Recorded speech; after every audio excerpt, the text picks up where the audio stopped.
Hello friends, मैं हूं तनवीर। आप देख रहे हैं टोटल ज्ञान। आज हम बात करने वाले हैं कार के की फॉब या फिर रिमोट कीज के बारे में। पहले हम जानते हैं कि रिमोट की काम कैसे करता है एंड सेकेंडली हम बात करेंगे क्या इनको कभी हैक भी किया जा सकता है।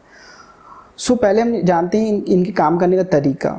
बेसिकली ये रिमोट की सिस्टम जो होते हैं ये रेडियो ट्रांसमिशन पे काम करते हैं एंड जो हमारा की फॉब है ये खुद एक रेडियो ट्रांसमीटर का काम करता है और इसका रिसीवर हमारे कार के अंदर इंस्टॉल्ड होता है। अब जो ट्रांसमीटर और रिसीवर है दोनों के अंदर एक कंट्रोलर चिप इंस्टॉल्ड होती है जो इलेक्ट्रॉनिकली एक यूनिक कोड जनरेट करती हैं। अब ये दोनों जो कंट्रोलर चिप है ट्रांसमीटर और रिसीवर में, ये दोनों जो कॉन्फ़िगर्ड होते हैं, जो इनका कॉन्फ़िगरेशन है वो दोनों एक दूसरे से ट्यून्ड किया जाता है, सेम ट्यूनिंग पे इनको कॉन्फ़िगर किया जाता है। तो क्या होता है, जब भी आप अपने रिमोट पे एक कोई बटन प्रेस करेंगे तो ये controller chip unique code generate करता है एंड इसमें अंदर लगा हुआ ट्रांसमीटर उस कोड को रेडियो सिग्नल से के साथ सेंड कर देता है।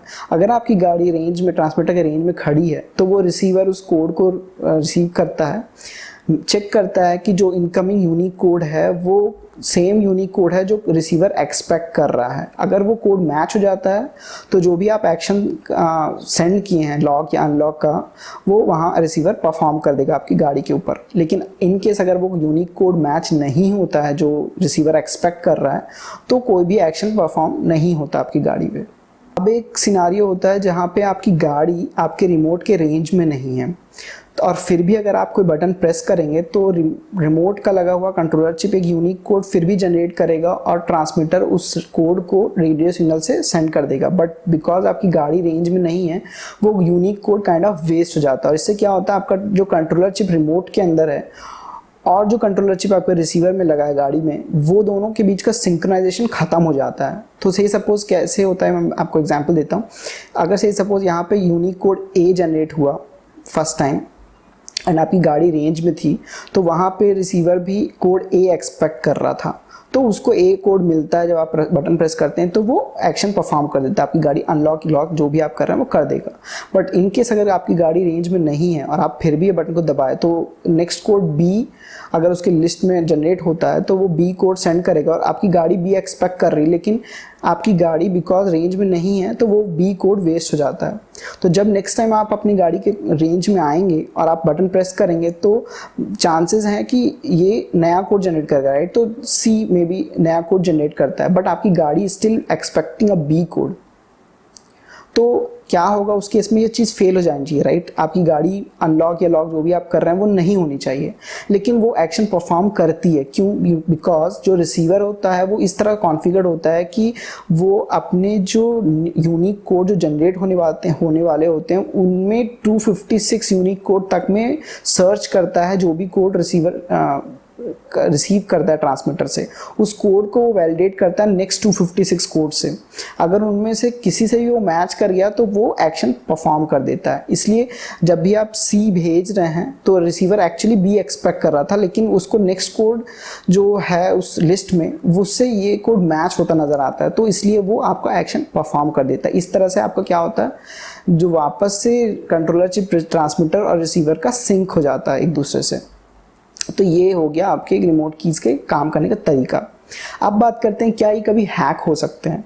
मॉडर्न रिमोट की सिस्टम जो होते हैं ये काफ़ी एडवांस्ड होते हैं। बेसिकली जो यूनिक कोड जनरेट होता है आपके रिमोट में वो एनक्रिप्ट करके फिर उसे रेडियो सिग्नल के द्वारा सेंड किया जाता है और वो जो यूनिक कोड कैरी करता है वो जैसे ही आपकी गाड़ी में रिसीव होता है और वो एक्शन परफॉर्म हो जाता है वो यूनिक कोड जो है वो इनवैलिड कर दिया जाता है। अगर इनकेस आप चाहें कि वो जो रेडियो सिग्नल ट्रांसमिट हुआ इस रिमोट से उसे आप कहीं कैप्चर कर लें किसी टूल में और उसे वापस से रीट्रांसमिट करें गाड़ी पे नेक्स्ट टाइम, तो आपकी गाड़ी अनलॉक नहीं होगी क्योंकि वो जो यूनिक कोड कैरी कर रहा है वो ऑलरेडी यूज हो चुका, कंज्यूम कर चुका रिसीवर, तो वो इनवैलिड हो जाता है।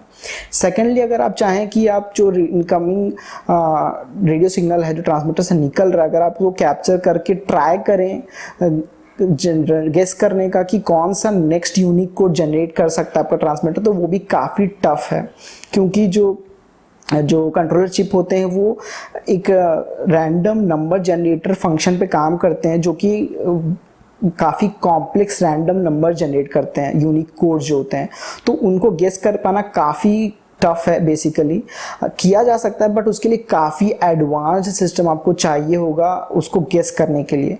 सो in short it's very difficult. But एक सिनारियो जो मुझे मेरे माइंड में आ रहा है वो ये, जैसे कि मैंने आपको बोला, अगर आपकी गाड़ी आपके रिमोट के रेंज में नहीं है और अगर आप बटन प्रेस करते हैं तो जो यूनिक कोड जनरेट होके रेडियो सिग्नल में ट्रांसमिट होगा वो आपकी गाड़ी तक नहीं पहुंचा, राइट। बट अगर उस सिग्नल को हम कैप्चर कर लें और आपकी गाड़ी के पास जाकर रीट्रांसमिट करें तो उस केस में आपका गाड़ी उस सिग्नल को रिसीव कर लेगी और आपकी गाड़ी अनलॉक कर देगी। तो ये एक सिनारियो मुझे ऐसा लगता है जो कि आपकी गाड़ी को अनलॉक कर देगी। बट अगेन उस केस में भी आपके पास सिर्फ एक ही यूनिक कोड होता है उस रेडियो सिग्नल में जिसको आप यूज़ करके आपकी गाड़ी अनलॉक कर सकते हैं किसी की। बट उसके बाद आपके पास नेक्स्ट यूनिक कोड नहीं होता जिसके बाद आप कोई दूसरा एक्शन परफॉर्म नहीं कर पाएंगे। सो ये एक वियर्ड सिनारियो था जो मेरे माइंड में आ रहा था। आप बताइए आपका क्या एक्सपीरियंस रहा है रिमोट कीज़ के साथ। आपने कभी कोई ट्रबल कोई प्रॉब्लम फेस किया हो रिमोट की से गाड़ी अनलॉक लॉक या कोई भी फंक्शन करने में? मुझे नीचे कमेंट सेक्शन बताइए। अगर पसंद आए वीडियो तो give it a thumbs up and subscribe कीजिए मेरा चैनल अगर आप तक आपने सब्सक्राइब नहीं किया तो। Thanks guys, thanks for watching, hope to see in my next video. Thank you, bye bye.